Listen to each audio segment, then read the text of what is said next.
Historical trauma is an accumulation of events that begins to manifest in future generations, meaning that the events of the past become embodied in present-day populations, and that embodiment is difficult to process because it doesn't belong to the people of this generation.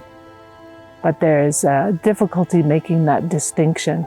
Historical trauma can include loss of lands, loss of culture, loss of family. Historical trauma most often happens when we forget or we develop historical amnesia, the process of remembering by using the body as a library is the means of being able to extract that knowledge. Historical trauma is a result of colonization. It's a result of loss of lands due to the colonization. It's a loss of our culture and a loss of population. We suffered a lot of murders that happened during the colonization period. For many years, we've come across many problems that stem from historical trauma. One of the bigger results of historical trauma is the loss of oneself. Due to historical trauma, we have not gotten to carry out our culture in the way that we should have. We've not got to receive the teachings that our elders had, that our elders ended up dying with. And so with that, we carry a lot of emptiness. We carry a lot of void that should have been filled by protocol, that should have been filled with teachings. But that went to the grave with a lot of our ancestors. Historical trauma, has impacted many tribes, many people, many cultures. It has also disrupted our way of living. It has also disrupted our spiritual way of life. Historical trauma is one thing that needs to be healed, and we are here today to help learn the systematic approaches to finding ways of healing, not only for ourselves, but also for our culture, for our people, for our community, so that we can heal and that we can regrow in spiritual growth, and that we can also emulate this across the generations that are coming after us.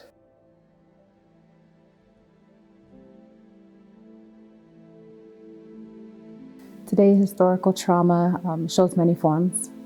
The first one that we see big on the reservations, and especially back home, is the use of alcohol and drugs to cope.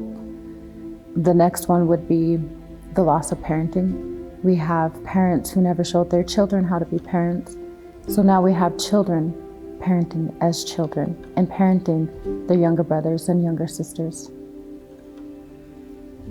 Historical trauma looks like many different forms. It comes in the form of emotional abuse. It comes in the form of mental abuse. It also comes in the form of spiritual abuse, of thinking that we have to live in a Western way world where we follow white man's societies and we neglect what has been given to us through our ancestors, through our Creator. Historical trauma in the communities takes on many different forms, and I feel that historical trauma has caused us to lose our spiritual path in life, that we no longer seem to hold our sacred rites of passages in front of us. And it's very interesting, I think, when we talk about the seventh generation, that I think in some ways it's always about something else or somebody else or another time. And right now we're experiencing all these collective generations, multi-generation trauma, where grandmother was placed out of the home, had a number of different assaults in foster care, which was difficult for her to parent, and she had become pregnant and also had issues, and her child was taken from her care.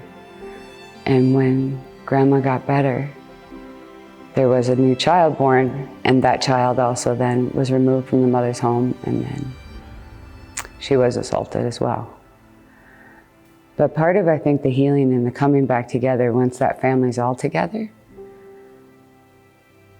was that we did that over a number of weeks, and we used a lot of tools that are traditionally used. As women, we made medicine together, so we made tobacco. And it is just about, I think, not only educating yourself as to what trauma is and what trauma has been experienced, but also to ways that people can support each other. And it doesn't take a lot of time or money, but it has to be very intentional. And I hope that's my hope to bring back to my community.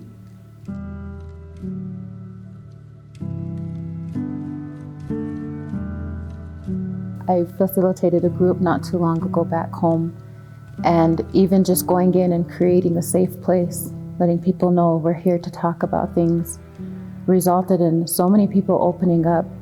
I didn't even get to historical trauma. It was just creating that safe place that allowed people to even open up to what they were feeling, to even begin to remember who they were, what their goals were, and what health looked like.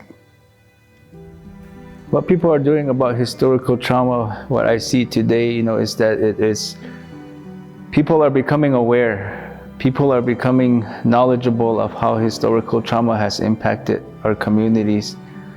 I see in our community that people are talking about historical trauma, and people are also curious on finding ways of healing from historical trauma.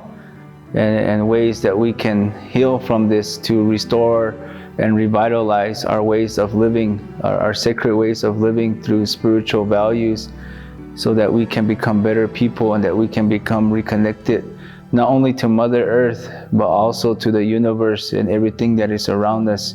It's gaining some traction in our communities, and it is really great to see how we can learn and how we can move forward in this healing process to restore what has been lost. Was allowing a family to kind of give them suggestions and work on them with dialogue, and being able to look at trauma across generations so that it isn't necessarily about the person, but about how we're trying to rewire what has happened to the entire family, and that it is all connected, is to intentionally address some of the issues that have gone on for at least 150 years, at least the 7 generations. And I want a better life for my entire community.